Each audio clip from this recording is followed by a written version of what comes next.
Magsimpleng almusal po tayo mga kaibigan, isang saging. Ito po ay aking sinusubukan dahil may trangkaso po yung abang lingkod. So, ang aking almusal sa ngayon ay ang saging plus after taking this, mayroong tinatawag tayo na vitamin C. No? Inom ako ng vitamin C para po sa ano. No? Yan mga kaibigan. No?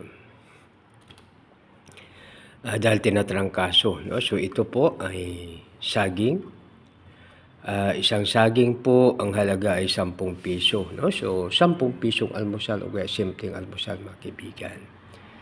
So ito po ay para makapahinga po tayo sa karne, sa pork, sa beef, o so kung ano pa man mga kaibigan. So ito po, no, kasama pa rin po siya sa alternative medicine mga kaibigan.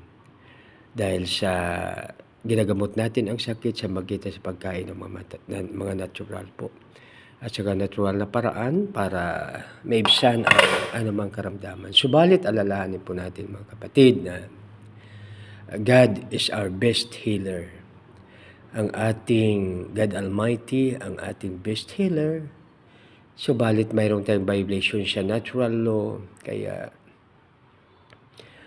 nagkakasakit po tayo. Ito po yung experience po ng abang lingkod. No? So, nakalagay sa moral na gabay na dinala ni Kristo ang ating lahat na sakit sa krus ng Kalbaryo. At inaangkin po natin yan na tayo ay gagaling. Tinatawag na faith healing. So pag may pananampalataya po tayo, ibigay ni Lord ang ating mga kahilingan. Mga kaibigan, sa inyong mga comment, pasalamat tayo. No? So, isang saging, no? 1 banana a day. No? Ano ba ang nakalagay? 3 bananas a day keeps the doctor away ba? Iba apple no? 3 apple or 1 apple research ko po mga kaibigan. No?